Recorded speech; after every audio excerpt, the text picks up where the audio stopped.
হযরত আজরাইল বলবে, আল্লাহ, তাম দুনিয়ায় সমস্ত মানুষের সকলের জান কবজ করা কমপ্লিট হয়ে গেছে, শেষ হয়ে গেছে। জিবরিল কে বাকি আছে, আজরাইল কে বাকি আছে? বলে, আল্লাহ, সবার জান কবজ করা শেষ, শুধুমাত্র আমরা 4 জন ফেরেশতা বাকি আছি। বলবে, যাও 4 জনের জান কবজ করো। এবারে 4 জনের জান কবজ করা হয়ে যাবে।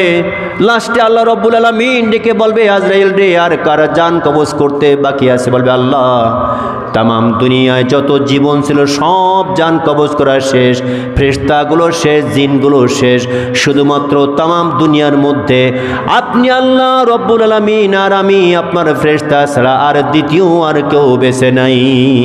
সবাই মারা গেছে আল্লাহ, দুনিয়ার কেউ বেঁচে নাই, শুধু আমি আর আপনি। আল্লাহ তাআলা বলবেন, মুত মুত, মর, মরে যা, তুই বেঁচে থাকবে না, মরে যা। হযরত আদম আলাইহিস সালাম বলবে, আল্লাহ, মৃত্যুর যে এত যন্ত্রণা, এত কষ্ট, আমার নিজেই মারা যেতে হবে? বলে, হ্যাঁ, অবশ্যই তুমি নিজেই মরবে, মরো। আদম আলাইহিস সালাম সেও মারা যাবে। এবার আল্লাহ তাআলা তাম পৃথিবীতে আর কেউ থাকবে না, শুধুমাত্র এক আল্লাহ থাকবে। তিনি তখন বলবেন, হে পৃথিবী, আয়না সাজারুকি, হে পৃথিবী, তোর গাছপালা তোলতা কোথায়? কোথায় সে বিশাল পাহাড়, কোথায় আছে? আয়না জিবালুকি, পাহাড়গুলা কোথায়? আয়না নাহারুকি, কই তোর সেই নদী সাগর, সব কই? কেউ তো নাই। আজকে শুধু আমি একা আল্লাহ। সুতরাং ক্ষমতার মালিক হচ্ছে আমি আল্লাহ, কেউ কিছুই করতে পারে না আমি ছাড়া। কোন সুবহানাল্লাহ। এরপর আর এক ফুঁক দিবে। এক ফুতে দুনিয়ার টলমল শুরু হলো, পাহাড় ওড়া শুরু হলো। 2 ফু দেওয়ার পরে সারা পৃথিবী যত জীব ছিল মারা গেল। 3 নম্বর ফু দেওয়ার সাথে সাথে সারা পৃথিবীতে যত মানুষ এবং জিন মারা গিয়েছিল সবাই জীবিত হয়ে যার যার জায়গা থেকে দাঁড়ানো শুরু করবে। 3 নম্বর ফু দেওয়ার পরে যে মাছের পেটে গিয়েছিল সেখান থেকে দাঁড়িয়ে যাবে। যে আপনার ছায়ের মধ্যে লুকিয়েছিল, ছায়ের মধ্যে যে পুড়ে মারা গেছিল সেখান থেকে দাঁড়াবে। অর্থাৎ যার যার যেখানে কবর হয়েছিল সেখান থেকে মানুষ সব দাঁড়িয়ে যাবে, জিন এবং ইনসান সব দাঁড়িয়ে যাবে। অসংখ্য কোটি কোটি কোটি কোটি কোটি গুণে শেষ করা যাবে না, মানুষ আর জিন দিয়ে ভরে যাবে। আমার ভাইরা, বিশাল ময়দান যখন হবে, ওই ময়দানে সকলেই যখন থাকবে, সেই সময় আল্লাহ তাআলা বলছেন, ফাআম্মা মান সাকুলাত মাওয়াজিনু, ওই দিন কিয়ামতের দিন মানুষের নেকি এবং বদি এগুলো ওজন করা হবে, পাল্লায় দেওয়া হবে।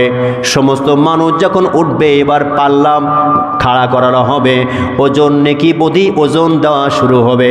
আমরা মনে করি কি, দুনিয়া যা পারি করি, কোনো হিসাব হবে না। আমরা এটি মনে করি যে যা খুশি তাই করব, টেনশন নাই, কোনো হিসাব নাই, কিছুই নাই। এজন্য তো লোকের সম্পদ মেরে নেই, এজন্য চিন্তাই করি। রাস্তা দিয়ে গেলে কোনো লোক টাকা নিয়ে গেলে কেড়ে নিয়ে নিই, আমি টেনশন করি না যে আমার হিসাব দেওয়া লাগবে। আমি সাদাবাজি করি, দোকানে যেয়ে বলি এখনই 20,000 টাকা দাও যদি বাঁচতে চাও।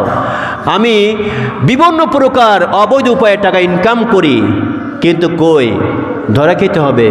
কিয়ামতের মাঠে যার টাকা ছিনতাই করেছো সে না মাফ করলে তুমি কিয়ামতের মাঠে জাহান্নামের লাকড়ি হয়ে জাহান্নামে জ্বলবা। এজন্য আল্লাহ বলছে, ফাআম্মা মান সাকুলাত মাওয়াজিনুহু, সেদিন কিয়ামতের মাঠে যার নেকির পাল্লা ভারী হবে, যার নেকি বেশি হবে, তার অবস্থা কি হবে? আল্লাহ বলছেন, ফাহুয়া ফি ঈশাতির রাদিয়া, সেদিন সে আনন্দ চিত্তে থাকবে, টেনশন তার থাকবে না, চিন্তা থাকবে না। কিয়ামতের মাঠে মানুষ সব পেরেশানিতে থাকবে, চিন্তায় থাকবে, কই যাব, কই ফেলাবো, কি হবে উপায়, ইয়া নফসি করবে। কোটি কোটি মিলিয়ন ট্রিলিয়ন মানুষ টেনশনে যখন থাকবে, দুনিয়ায় যারা আল্লাহর জমিনে আল্লাহর দিন কায়েমের কাজ করবে, আল্লাহর জমিনটা কোরআনের বিচার ফয়সালা যারা মানবে, দিন যারা মানবে, দিনকে মেনে নিবে, ওই সমস্ত মানুষগুলো কিয়ামতে মাঠে উঠানোর পর তাদের নেকির পাল্লা ভারী হবে। আল্লাহ রব্বুল আলামিন ওই সময় ওই বান্দাগুলোকে আরশে আজিমের নিচে ছায়া দান করবে। কোন সুবহানাল্লাহ। আরশে আজিমের নিচে ছায়া পেয়ে যাবেন। আলহামদুলিল্লাহ, যদি শুধুমাত্র আল্লাহর হুকুম মাফিক দুনিয়ায় আপনি আমি চলতে পারি। এরপর আল্লাহ বলছেন, وَأَمَّا مَنْ خَفَّتْ مَوَازِينُهُ, আর দুনিয়ায় কিয়ামতের মাঠে যার নেকির পাল্লা কম হবে, ওর অবস্থা কি হবে? ফাউম্মুহু হাওিয়া, যার নেকির পাল্লা কম হবে, দুনিয়ার বুকে যারা আল্লাহর জমিনে আল্লাহর দিন কায়েম চায় নাই, দুনিয়ায় যারা নামাজ কালাম পড়ে নাই, যারা পরের সম্পদ ফাঁকি দিছে, মানুষকে মূল্যায়ন করে নাই, এমন মানুষগুলো কিয়ামতের মাঠে যখন তাদের নেকির পাল্লা কমে যাবে, আল্লাহ রব্বুল আলামিন তাদেরকে কষ্টের মধ্যে রেখে দিবে। তাদের কি হবে জানেন? তাদের অবস্থা হবে ফাউম্মুহু হাওিয়া, ওই সমস্ত মানুষের জন্য থাকবে কঠিন গর্ত, কঠিন গর্ত, কঠিন গর্ত। ওয়া মা আদরাকা মা হিয়া, আপনি কি জানেন নবী কঠিন গর্ত কি? নারুন হামিয়া, কঠিন গর্ত হচ্ছে জাহান্নামের একেবারে সবচাইতে নিম্ন স্থান, একেবারে নিচের জায়গা, যেটা সেই জায়গায় দুনিয়ায় যারা আল্লাহর জমিনে আল্লাহর দিন কায়েম চাবে না, আল্লাহর কোরআন যারা বাস্তবায়ন চাবে না, দুনিয়াকে যারা একেবারে তুচ্ছ মনে করবে, দুনিয়াকে যারা আপন মনে করবে, আখিরাতকে যারা তুচ্ছ মনে করবে, এই মানুষগুলো একেবারে জাহান্নামের নিম্ন স্থানে নিচের তলায় চলে যাবে। প্রাণের ভাইরা, কিয়ামতের মাঠে এমন অবস্থা হবে।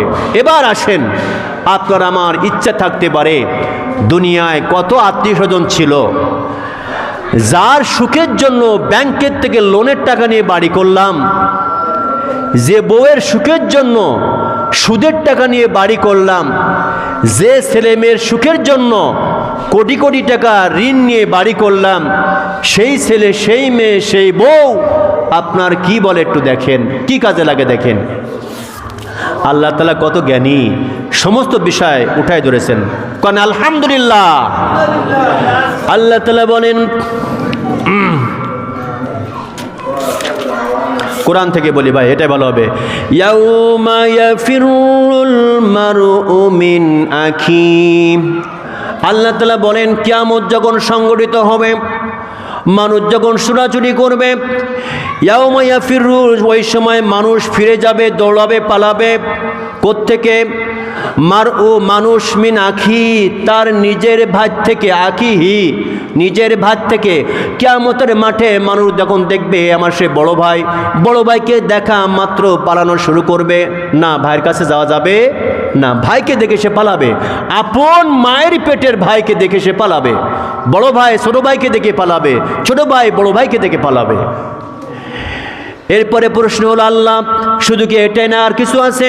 আল্লাহ বলছে, বান্দা টেনশন করো না, আর শোনো, ওয়া উম্মিহি ওয়া আবি, শুধু তোমার ভাই তোমার কাছ থেকে পালাবে এটা না, তোমার সবচাইতে আপন যাকে মনে করেছিলা, যে কষ্ট করে তোমাকে লালন পালন করেছে, সেই বাবা এবং মা দুজনও তোমার কাছ থেকে পালিয়ে চলে যাবে। তোমার মা এবং তোমার বাবা, ওর থেকেও সে ব্যক্তি পালাবে, তার বাবা মার থেকে সে পালাবে, বাবা মাও তার থেকে পালাবে। যখন দেখবে ওই যে আমার মা বাবা, ও দেখেই পালায় চলে যাবে। আবার সন্তান দেখবে, বাবা মা দেখবে ওই আমার সন্তান, সে পালাবে না, কেউ কারো কাছে যাবে না। কেন যাবে না? শুধু কি এটাই নাকি? আল্লাহর কাছে প্রশ্ন, রব্বুল আলামিন, বুঝলাম ভাই পালায় যাবে, বুঝলাম মা বাবা পালায় যাবে, তাহলে পরে কিয়ামতের মাঠে আমার সবচাইতে প্রিয় ছিল, আমার জানের জান, কলিজার টুকরা, নয়নের পুতলি, আমার বউ, বউর জন্য যা খুশি তাই করেছি, আমার বউটাকে পালাবে নাকি? আমার সন্তানের জন্য গাড়ি করলাম, বাড়ি করলাম, ফাঁকি দিয়ে টাকা নিলাম, ছিনতাই করলাম, জুলুম নির্যাতন করে টাকা নিলাম, আমার সন্তানের জন্য আমি চাঁদাবাজি করলাম, এত ইনকাম যার জন্য করেছি, আমার বিবি আমার সন্তানেরাও কি পালাবে নাকি? আল্লাহ জবাব দিচ্ছে, আল্লাহ তাআলা বলেন ওয়া সাহিবাতিহি ওয়া বানি, শোনো কিয়ামতের মাঠ যখন কায়েম হবে, ওয়া সাহিবাতিহি, তার নিজের স্ত্রী পর্যন্ত তার থেকে পালাবে, স্ত্রীর কাছে সে যেতে পারবে না, স্ত্রীও তার কাছে আসতে পারবে না। আয় আল্লাহ, শুধু কি এটা আর কিছু আছে নাকি? আল্লাহ বলে ওয়া বানিহি, এবং তার প্রাণ প্রিয় কলিজার টুকরা যার জন্য গাড়ি বাড়ি করেছে সেই সন্তানগুলোর থেকে সে পালাবে এবং সেও তার থেকে পালাবে, সন্তানরা পর্যন্ত তার থেকে পালিয়ে চলে যাবে। তাহলে এবার মানুষ মনে করতে পারে আল্লাহ তো ঠিক আছে, বুঝলাম এমন অবস্থা হবে, তাহলে আমাদের অবস্থা কি হবে?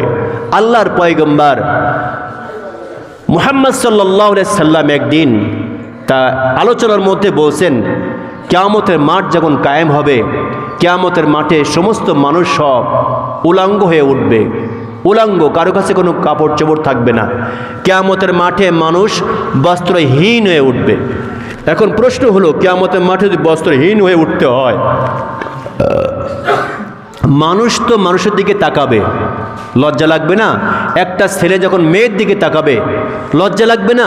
কত একটা খারাপ অবস্থা হবে, এমন প্রশ্ন আসতে পারে। ঠিক এই প্রশ্ন মা আয়েশা সিদ্দিকা রাদিয়াল্লাহু তাআলা নবীকে করেছিলেন, ইয়া রাসূলুল্লাহ, শুনলাম কিয়ামতের মাঠ কায়েম হলে পরে আপনি বললেন কেউ কোনো পোশাক পাবে না, পোশাক ছাড়াই উঠতে হবে, তাহলে পরে আমার লজ্জাবোধ হবে, আমি কেমন করে কিয়ামতের মাঠে উঠব, লোক কি আমার দিকে তাকাবে না? আল্লাহ নবী সে জবাবে বলেছিলেন, শোনো আয়েশা, লিকুল্লি ইমরিইম মিনহুম ইয়াওমাইযিন শাআনুই ইগনি।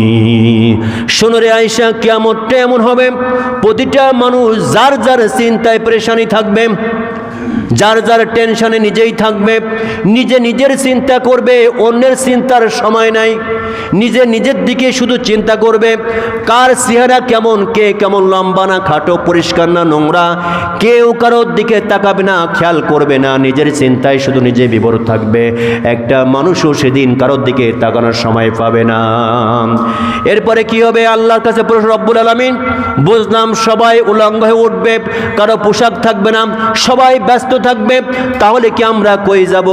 আল্লাহ রাব্বুল আলামিন বলছেন, শোনো হে, আমার জমিনে আমার পয়গম্বররা যে কাজ করেছে, আমার সাহাবীরা যে কাজ করেছে, আমার তাবেইন যে কাজ করেছে, যদি তোমরা সেই কাজ করতে পারো তাহলে পরে কি হবে? শোনো, উজুহু ইয়াউমাইযিম মুসফিরা, হাসরের মাঠে অসংখ্য মানুষের মধ্য থেকে কিছু কিছু মানুষের চেহারা হবে উজ্জ্বল, চেহারা হবে সুন্দর, অত্যন্ত ভালো মধুর চেহারা হয়ে যাবে।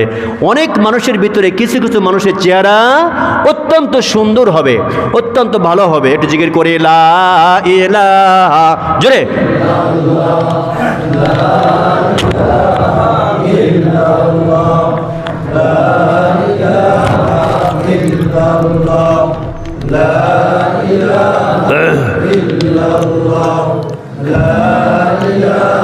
আল্লাহ তাআলা বলেন, অসংখ্য মানুষের মধ্য থেকে কিছু কিছু মানুষের চেহারা অত্যন্ত সুন্দর হবে, যারা দুনিয়ার বুকে আল্লাহকে মেনেছিল, বিশ্বাস করত জান্নাত জাহান্নাম, দুনিয়ায় আল্লাহ নবীওয়ালা কাজ করেছিল, আল্লাহর জমিনে আল্লাহর দিন কায়েম করার কাজ করেছিল। শুধু তাই না, আর কি হবে? আল্লাহ বলছে, দাহিকাতুম মুস্তাবশিরা, ওই মানুষগুলো হাসতে থাকবে আর আনন্দে টকবক করতে থাকবে, আনন্দে উৎফুল্ল থাকবে, তাদের কোনো চিন্তা নাই, টেনশন নাই, শুধু আনন্দ আনন্দ আনন্দের মধ্যে তারা থাকবে। এরপরে বলছে আল্লাহ, আরো কোনো খবর আছে? আছে নাকি? আল্লাহ বলে আছে, অবশ্যই খবর আছে। উজুহু ইয়াউমাইজিন আলাইহা গবারা, ওই কিয়ামতের মাঠে আমার জমিনে আমার দিন কায়েম হোক, আমার জমিনে আমার কোরআনের রাজ কায়েম হোক, এটা যারা চায় নাই, চুরিজারি যারা করেছে, লুটতরাজ যারা করেছে, ওদের চেহারাগুলো অত্যন্ত মলিন হয়ে যাবে। কিয়ামতের মাঠে ওদের চেহারা হবে কেমন? মলিন হবে। শেষ তো ভাই সময়, আমি শেষ করি। এরপরে বলছে ব্যাখ্যা করার সময় নেই। এরপরে বলছে আল্লাহ আর কিছু আছে নাকি? বলছে হ্যাঁ আছে। কি আছে? তারহাকুহা কতারা, আল্লাহ বলে ওই সমস্ত মানুষগুলো চেহারা একেবারে অত্যন্ত কালো হয়ে যাবে, একেবারে কালো আধারে ঢেকে যাবে ওদের চেহারা। আল্লাহ তুই এই সমস্ত কারা কালো আধারে ঢেকবে, এরা কারা?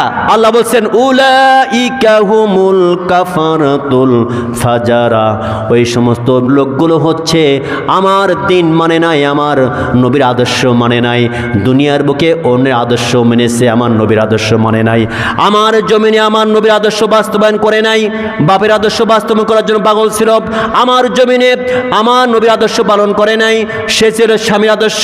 এই সমস্ত মানুষগুলো কিয়ামতের মাঠে এমন অবস্থা হবে। সুতরাং প্রাণের ভাইরা, বাঁচার কোনো রাস্তা নাই। আল্লাহর জমিনে আল্লাহর দিন কায়েমের কাজ প্রত্যেকের করা ফরজ, এই নিয়ত রাখতে হবে। কিয়ামতের মাঠের সামান্য কথা বললাম, বিস্তারিত বলার সময় আমার হাতে নাই। প্রাণের ভাইরা, তাহলে কিয়ামতের কঠিন আযাব থেকে বাঁচতে হলে কোরআনকে আপনার সব জায়গায় মানতে হবে। আপনারা জীবনে সকল ক্ষেত্রে কোরআন মানতে হবে। আল্লাহ বাক্তব্য দিন আমিন। এবার আসেন প্রাণের ভাইরা, কথা শেষ। একটি কথা বলি, বর্তমানে একটা কথা চলছে, বিশাল কথা, কয় আমরা 20 লক্ষ বাউল যদি রাস্তায় আসি, বাউল, তাহলে পরে নাকি আমরা 16 কোটি 17 কোটি 19 কোটি মুসলমান রাস্তায় দাঁড়াতে পারবো না। ভাই, বাউল নামক যে ফাউল শুনেছেন আপনারা, এই বাউলদের কীর্তিকলাপ আমি গতকাল নেট ঘেটে দেখলাম। এরা তো আসলে আমি এতদিন এতটা ভাবতাম না, তাদের কার্যকলাপ এত খারাপ। ওরা যখন বাউলিদের নির্দিষ্ট একটা বিশ্বাস হচ্ছে যে ছেলে এবং মেয়ে উভয়ে আবাদে মেলামেশা, একই জায়গায় ড্যান্স করা যাবে, জিকির করা যাবে, ইত্যাদি ইত্যাদি, বিস্তারিত বলার সময় আমার নাই। তো এই ব্যক্তি কি কথা বলেছেন, যে কথা আমি মুখ দিয়ে বলতে পারবো না। এই বাউল, আবুল নাকি আবুল, আবুল সরকার বাউল, সে এমন নেককারজনক কথা বলেছে যে কথার মাধ্যমে শুধু বাংলার জমিনের 14-16 কোটি মুসলমানের হৃদয় আঘাত হানে নাই, এই কথার মাধ্যমে তাম পৃথিবীতে 2 কোটি মুসলমানদের আঘাত এনেছে। শুধু পৃথিবীতে নাই, আল্লাহর আরশে আজিম পর্যন্ত কেঁপে গেছে, ঠিক কিনা? সুতরাং এই বাউল নামের ফাউলকে আশ্রয় যারা দেন, আমি বলবো মেহেরবানি করে সাবধান হয়ে যান। বাউলের পক্ষ নেবেন তো আপনি জাহান্নামে হয়ে যাবেন। কারণ এমন একটা বাজে মন্তব্য করেছে, কয় আমি আল্লাহর কোনো গোয়া মাতা পাইলাম না। কয় নাউজুবিল্লাহ, আরে নাউজুবিল্লাহ। এমন নেককারজনক কথা বলা তো দুঃসাহস এই বাংলার জমিনে বাউল কেমন করে পায়? তার ভিতরে কারা, তার পিছে কারা আছে, এটা খতিয়ে দেখার প্রয়োজন। আমরা মুসলমান, আমরা নামাজ না পড়লেও ঠিক আছে, নামাজ নাই পড়তে পারি, রোজাও নাও রাখতে পারি, হজ নাও করতে পারি, কিন্তু আল্লাহর নামে কোনো কথা এদেশের তাওহীদি জনতা কোনোদিন মানবে না, যখন ঠিক কিনা? এদেশের মুসলমান এক কথায় এক বাক্যে ইবাদত না করলেও আল্লাহকে আপ্রাণ ভালোবাসে, নবীর সুন্নাহ না মানলেও নবীকে মনে প্রাণে অন্তর দিয়ে ভালোবাসে, যেরকম ঠিক কিনা? সুতরাং আমরা বলতে চাই, মাননীয় সরকার মহোদয়, আপনি সুন্দরভাবে এর একটা ফয়সালা করুন, নচেত বাংলা তাওহীদি জনতায় রাস্তায় নামলে আপনি টাকা দিতে পারবেন না।